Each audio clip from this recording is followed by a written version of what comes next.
गुस्सा और नफरत किसी भी इंसान से ऐसी चीज़ करा सकती है जो कोई सोच भी नहीं सकता।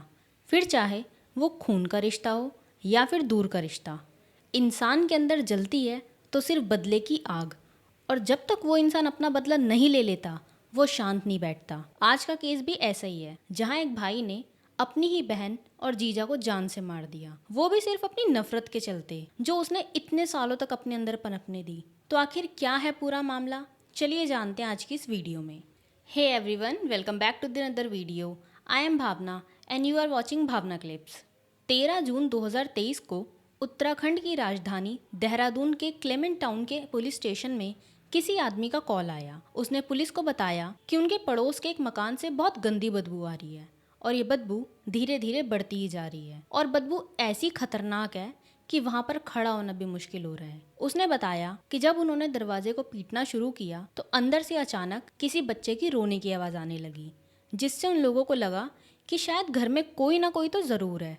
इसलिए उन्होंने दरवाजे को फिर से खटखटाया, लेकिन इस बार भी अंदर से किसी ने कोई जवाब नहीं दिया। उस आदमी ने पुलिस से कहा कि आप एक बार आकर चेक कर लीजिए। इस घटना के बारे में पता चलते ही देहरादून पुलिस तुरंत क्लेमेंट टाउन के उस घर पर पहुंची। उस घर के मकान मालिक सुहेल भी वहीं पर मौजूद थे। मकान मालिक सुहेल ग्राउंड फ्लोर पर रहते थे, जबकि बदबू फर्स्ट फ्लोर से आ रही थी। इसलिए पुलिस तुरंत फर्स्ट फ्लोर पर जाती है। वहाँ पर घर के अंदर जाने के लिए 2 दरवाजे थे, लेकिन मेन दरवाजे पर बाहर से ताला लगा हुआ था और दूसरा दरवाजा अंदर से बंद किया गया था। लेकिन अच्छी बात यह थी कि उनमें से एक दरवाजे पर जाली लगी हुई थी और शायद इसी जाली की वजह से बदबू बाहर आ रही थी। तो पुलिस जाली वाले दरवाजे की जाली काटती है और घर के अंदर जाती है। घर के अंदर बेडरूम का नजारा इतना भयानक था कि उसे देखकर पुलिस भी सहम गई और वहाँ पर मौजूद पड़ोसियों की भी हालत खराब हो गई, क्योंकि वहाँ कमरे के अंदर फ्लोर पर 2 लाशें पड़ी थी। उन लाशों की हालत बहुत ज्यादा खराब हो चुकी थी। उनके नाक और गले से काफी खून निकला हुआ था जो पूरे फर्श पर फैला हुआ था और सूखकर पूरी तरह काला पड़ चुका था। उन लाशों पर कीड़े भी रेंग रहे थे। लेकिन तभी अचानक पुलिस वालों की नजर एक ऐसी चीज पर पड़ी जिसे देखकर वहाँ पर सभी लोग हैरान रह गए, क्योंकि उन दोनों लाशों के पास एक नवजात बच्चा भी पड़ा हुआ था। जब पुलिस ने उस बच्चे को चेक किया तो पता चलता है कि वो अभी भी जिंदा है और उसको देखने से लगा कि शायद बच्चे को पैदा हुए ज्यादा से ज्यादा 1 हफ्ता हुआ होगा और कहीं ना कहीं ये बच्चा उन्हीं मरने वालों का था। इसके बाद पुलिस ने बिना देरी किए बच्चे को हॉस्पिटल भेज दिया। बाद में फोरेंसिक टीम को भी सबूत इकट्ठा करने के लिए क्राइम सीन पर बुलाया जाता है। मकान मालिक से पूछताछ करने पर पता चला कि उन्होंने ये कमरा अनम और काशिफ नाम के कपल को किराए पर दिया था। और हाँ, एक बात और, जब किसी आदमी ने पुलिस को कॉल करके इस इंसिडेंट की इन्फॉर्मेशन दी थी, इत्तेफाक से उसी समय एक लेडी भी कुछ लोगों के साथ क्लेमेंट टाउन के पुलिस स्टेशन पहुंचती है और वो अपने पति की गुमशुदगी की रिपोर्ट दर्ज कराती है।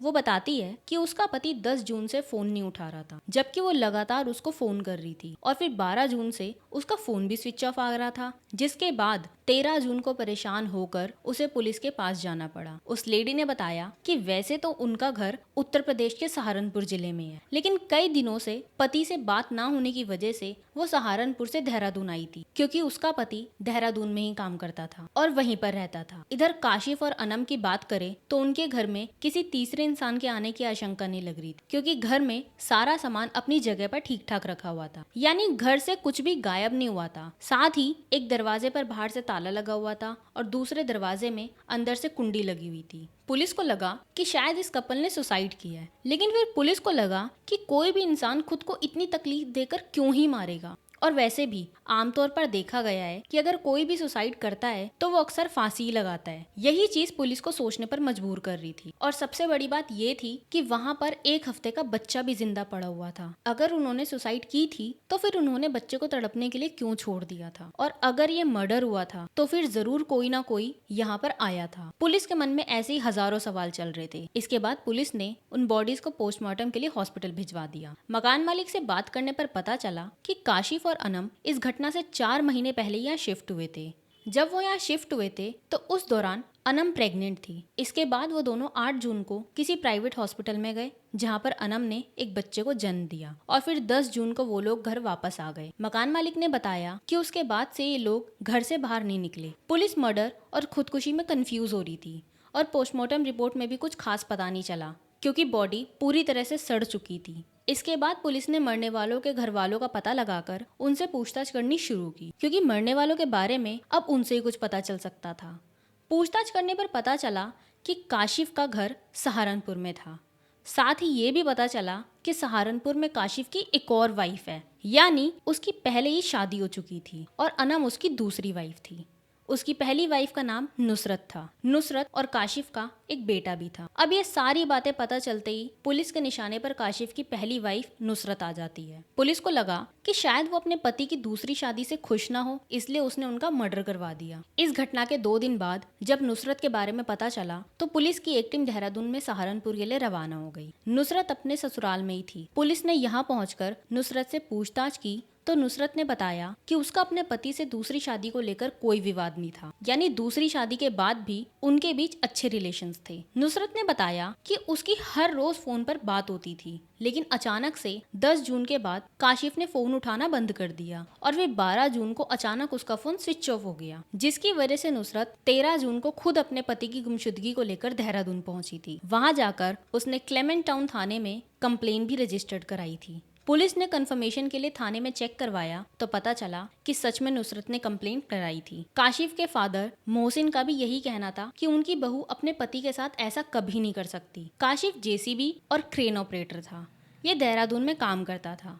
पूछताछ और छानबीन करने के बाद पुलिस ने नुसरत को क्लीन चिट दे दी और उसे शक के दायरे से बाहर कर दिया गया। इसके बाद पुलिस काशिफ के पड़ोसियों से भी पूछताछ करती है, पर यहाँ पर भी उन्हें कुछ खास पता नहीं चलता, इसलिए अब पुलिस वापस देहरादून नाकाम लौट आई। अब पुलिस ने काशिफ और अनम के फ़ोन की सीडीआर निकलवाई। उनकी कॉल डिटेल्स को भी चेक किया गया, लेकिन उससे भी कुछ खास पता नहीं चला। इसी दौरान खुशखबरी मिली कि काशिफ और अनम का बच्चा हॉस्पिटल में रिकवर कर गया है और अब वो खतरे से बाहर है। इधर पुलिस भी अपनी जांच को आगे बढ़ा रही थी और कत्ल के सुराग ढूंढने की कोशिश कर रही थी। उन्होंने क्लेमेंट टाउन के वारदात वाले इलाके में उस घर के आसपास जितने भी सीसीटीवी कैमरे लगे हुए थे उन सभी को खंगालना शुरू कर दिया। वैसे तो उस घर के आसपास कोई कैमरा नहीं लगा हुआ था, लेकिन एक कैमरा रोड पर लगा हुआ था। पुलिस को इन्वेस्टिगेशन में इतना तो पता चल ही गया था कि ये मर्डर 10 जून से 13 जून के बीच में ही किए गए हैं। तभी तो उन दोनों लाशों की इतनी बुरी हालत हो गई थी। इसलिए अब पुलिस 10 जून से आगे की सारी फुटेज निकालती है और उन्हें चेक करती है। 10 जून की रात में पुलिस को कोई सस्पेक्ट नजर नहीं आया, लेकिन 13 जून की सुबह में एक ह्यूंडई कार कैमरा में दिखाई दी। वो कार पहले तो काशिफ और अनम के घर की ओर जाती हुई दिखी और फिर कुछ ही देर बाद वापस भी चली गई। पुलिस ने क्लेमेंट टाउन के आसपास के लोगों से बात की और उनसे पूछा कि क्या 13 जून की सुबह में आपका कोई जानने वाला आया था जिसके पास ह्यूंडई कार थी, लेकिन उस टाउन में रहने वाले सभी लोगों ने मना कर दिया कि उनके यहाँ कोई ह्यूंडई कार में नहीं आया था। और इससे पुलिस समझ गई थी कि इन मर्डर में उस कार का कोई ना कोई रोल तो जरूर है। इसलिए पुलिस वाले इस गाड़ी को एक बार फिर ध्यान से देखते हैं तो कैमरे में उस कार का नंबर भी साफ दिखाई दे रहा था। पुलिस इस नंबर के जरिए कार के मालिक के बारे में पता लगाती है तो पता चलता है कि कार के ओनर का नाम अश्वत है। साथ ही पुलिस को उसका एड्रेस भी मिल जाता है। काशिफ के घर वालों ने बताया कि अश्वत तो काशिफ का दोस्त है। इसके बाद पुलिस अश्वत के पास पहुंचती है और उससे कार के बारे में पूछती है तो वो बताता है कि 13 जून को उसकी कार शहबाज के पास थी, लेकिन उस रात वो कहाँ गया था वो उसको नहीं पता था। पुलिस ने अश्वत से पूछा कि ये शहबाज कौन है तो उसने बताया कि शहबाज अनम का बड़ा भाई है। पुलिस ये बात सुनकर हैरान रह गई कि भला अनम का भाई इस इलाके में इतनी रात को क्यों आया था। साथ ही पुलिस के लिए ये यकीन करना भी मुश्किल हो रहा था कि जिसकी वो तलाश कर रहे हैं कहीं वो अनम का भाई शहबाज ही तो नहीं है। लेकिन अब सवाल ये था कि वो अपनी बहन और जीजा का कत्ल क्यों ही करेगा। इसी दौरान पुलिस को अनम के मोबाइल फोन में एक ऐसी वीडियो मिली जिसमें अनम कह रही है कि उसका भाई उसे और उसके पति काशिफ को जान से मारने की धमकियां दे रहा है और वो उन्हें मारने का भी प्लान बना रहा है, इसलिए उन दोनों को अपनी जान का खतरा है। अनम रोते हुए सारी बातें बोल रही थी और अपनी वीडियो रिकॉर्ड कर रही थी। वीडियो देखने के बाद अब साफ हो गया था कि इस कांड में शहबाज का ही हाथ है। इसके बाद पुलिस शहबाज के मोबाइल की सीडीआर निकालती है तो उससे पता चला कि 10 जून की रात को शहबाज ने अपना फोन स्विच ऑफ कर रखा था और फिर उसका फोन 11 जून की सुबह को ही ऑन हुआ था। साथ ही ये भी पता चला कि 13 जून को उसकी लोकेशन क्लेमेंट टाउन में ही थी और 10 जून को भी फोन स्विच ऑफ होने से पहले वो अपनी बहन के घर पर ही था। लेकिन जब उसका फोन स्विच ऑन हुआ तो वो कहीं और था। इधर जब इस मर्डर में शहबाज का नाम आया तो काशिफ के फादर ने क्लेमेंट टाउन जाकर शहबाज के खिलाफ एफआईआर दर्ज करा दी कि उनके बेटे और बहू के मर्डर के पीछे शहबाज का ही हाथ है। पुलिस शहबाज को अरेस्ट कर लेती है और उससे पूछताछ करती है, लेकिन शहबाज अपने ऊपर लगे सभी आरोपों को नकार देता है और वो कहता है कि भला वो अपनी बहन और जीजा को क्यों ही मारेगा, और उसके खिलाफ पुलिस के पास भी कोई ठोस सबूत नहीं थे।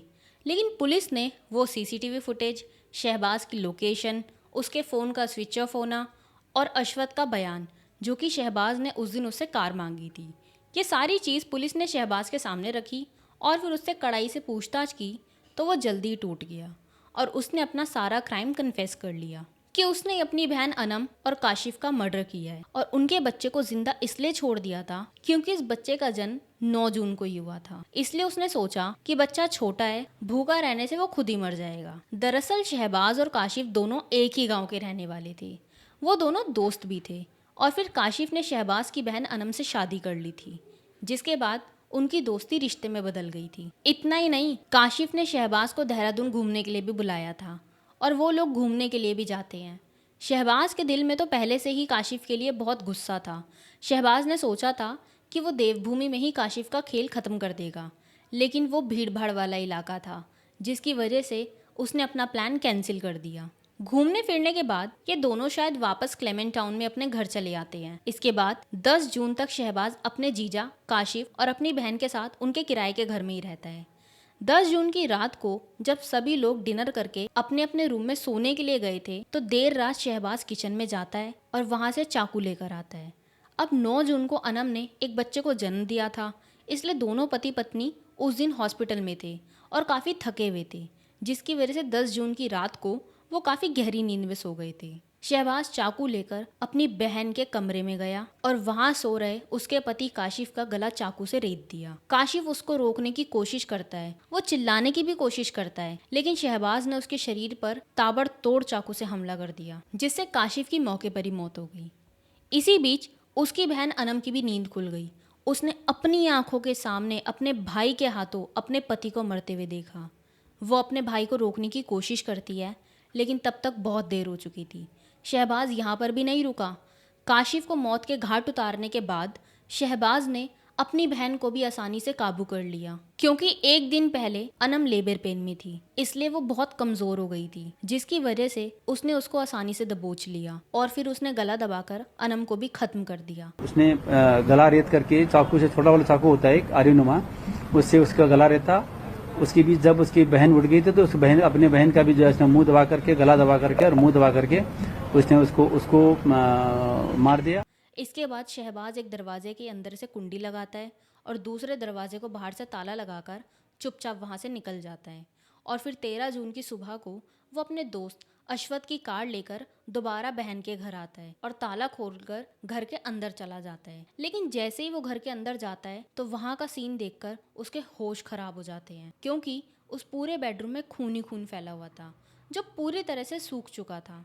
साथ ही उन लाश से बहुत गंदी बदबू आ रही थी। शहबाज ने सोचा था कि वो उन दोनों की बॉडीज को गाड़ी में ले जाएगा और उन्हें किसी दूसरी जगह पर ठिकाने लगा देगा, लेकिन बदबू इतनी ज्यादा और इतनी खतरनाक थी कि वो उनके पास भी नहीं जा पाया। सबसे दुखद बात तो ये थी कि वो मासूम बच्चा भी उस कमरे में बेड पर ऐसे ही पड़ा था। इसके बाद शहबाज ने उन लाशों को ठिकाने लगाने का प्लान कैंसिल कर दिया और ताला लगाकर कार से वापस अपने घर चला गया। शहबाज ने ये तो बता दिया था कि उसने ही काशिफ और अनम को मारा था और ये भी बता दिया था कि उसने उन्हें किस तरह मारा था, लेकिन अब सवाल ये था कि आखिर एक भाई ने अपनी बहन, जिसको माँ बने एक दिन भी नहीं हुआ था, उसको बेरहमी से क्यों ख़त्म कर दिया था। साथ ही उसने अपने जीजा को भी मौत के घाट उतार दिया था और अपने 2 दिन के मासूम भांजे को वहाँ पर तड़पने के लिए क्यों छोड़ दिया था। तो शहबाज ने बताया कि 8 साल पहले उसके पिता की मौत क्रेन के नीचे दबकर हो गई थी और उस क्रेन को काशिफ का भाई चला रहा था। शहबाज का कहना था कि उन्होंने जानबूझकर उसके पिता को मारा था, क्योंकि उस समय वो छोटा था, इसलिए बदला नहीं ले सकता था। और फिर इस घटना से 1 साल पहले शहबाज किसी लड़की से दुष्कर्म के मामले में जेल भी गया था। इसी बीच काशिफ और उसकी बहन अनम ने घर से भागकर शादी कर ली थी और जब वो जेल से बाहर आया तो गाँव के सभी लोग उसका मजाक उड़ाने लगे। इन सब चीज़ों ने शहबाज के अंदर और भी ज़्यादा गुस्सा भर दिया था। वो अपनी बेइज्जती का बदला लेना चाहता था, क्योंकि इन सब का जिम्मेदार ये काशिफ को ही मानता था। इसलिए पहले तो उसने अपनी बहन और काशिफ को धमकियाँ देनी शुरू की, जिस वजह से अनम ने वो वीडियो बनाया था। फिर उसने बदला लेने के लिए काशिफ से नज़दीकियाँ बढ़ानी शुरू कर दी थी और फिर 10 जून को काशिफ ने ही उसे उत्तरकाशी चलने के लिए बुलाया था। यहाँ घूमने के बाद शहबाज ने घर आकर उन दोनों को मार दिया था। और इस मर्डर में यूज किया गया चाकू उसने अपनी जेब में रख लिया था और जंगल में फेंक दिया था। शहबाज अकेले होने की वजह से उस दिन बॉडीज को ठिकाने नहीं लगा पाया था। उस दिन उसे लगा कि अगर किसी ने बच्चे की रोने की आवाज़ सुन ली तो मामला खुल जाएगा और वो पकड़ा जाएगा। लेकिन जब कई दिन बीतने के बाद भी वहाँ से कोई खबर नहीं आई तो वो 12 जून की रात अपने दोस्त की कार लेकर फिर से देहरादून में काशिफ के घर आया। उसने वहाँ से उन बॉडीज़ को ले जाने की कोशिश की लेकिन वो कामयाब नहीं हो पाया। इधर अनम और काशिफ का बच्चा जो कि हॉस्पिटल में था वो अब पूरी तरह से ठीक हो चुका था और 23 जून को चाइल्ड वेलफेयर कमेटी की देखरेख में बच्चा उसके दादा दादी यानी काशिफ के माता पिता को सौंप दिया गया। इधर पुलिस ने शहबाज के दिए गए बयान और सबूत के आधार पर चार्जशीट तैयार करके उसे कोर्ट में पेश कर दिया। फिर वहाँ से उसे जेल भेज दिया गया। फिलहाल इस केस की करंट सिचुएशन के बारे में बात करें तो शहबाज अभी जेल में है और ये केस अभी भी सेशन कोर्ट में चल रहा है। तो अपनी नफरत के चलते शहबाज ने तो अपनी बहन और जीजा की ज़िंदगी ख़त्म कर दी, साथ ही साथ अपनी ज़िंदगी को भी उसने जहन्नुम बना लिया। पर हमें हमेशा ध्यान रखना चाहिए कि हमारा 2 पल का गुस्सा हमारे लिए ज़िंदगी भर की सज़ा बन सकता है। आपके क्या ओपिनियन है इस पूरी वीडियो को लेकर हमें कमेंट सेक्शन में ज़रूर बताएं। चैनल पर नए हैं तो चैनल को सब्सक्राइब कीजिए, वीडियो को लाइक कीजिए। मिलते हैं एक और नई वीडियो में किसी नए केस के साथ।